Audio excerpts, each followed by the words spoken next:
AP ప్రజలకు వాతావరణ శాఖ అలర్ట్ ఇచ్చింది. మరో 2 రోజుల్లో వర్షాలు పడనున్నట్లుగా తెలిపింది. మొన్నటి వరకు చలి చంపేస్తుంది.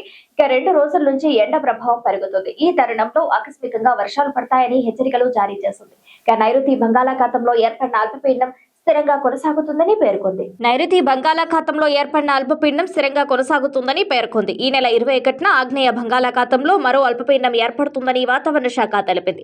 వీటి ప్రభావంతో ఈ నెల 21 నుంచి 3 రోజుల పాటు రాయలసీమలో వర్షాలు కురుస్తాయని తెలిపింది.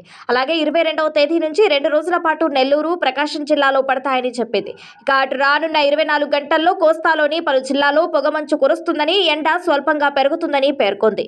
ఇక మరోవైపు ఆంధ్రప్రదేశ్తో పాటు తెలంగాణలోనూ చలి తీవ్రత శివరాత్రి నుంచి క్రమక్రమంగా తగ్గుతుంది. అలాగే పగటిపూట ఉష్ణోగ్రతలు కూడా పెరుగుతున్నాయి. ఇక తెలంగాణలో ఫిబ్రవరి 22 ఆదిలాబాద్, జగిత్యాల, మంచిర్యాల, ములుగు జిల్లాల్లో, ఫిబ్రవరి 23, 24న హైదరాబాద్, వరంగల్, సిద్దిపేట, ఖమ్మం, కరీంనగర్, సూర్యాపేట, భద్రాచలంలో మోస్తారు వర్షాలు కురుస్తాయని తెలంగాణ వాతావరణ శాఖ తెలిపింది. 20 నుంచి 40 మిల్లీమీటర్ల వర్షపాతం ఉండవచ్చునని, రైతులు పంటలు నష్టపోకుండా జాగ్రత్తలు తీసుకోవాలని సూచించారు.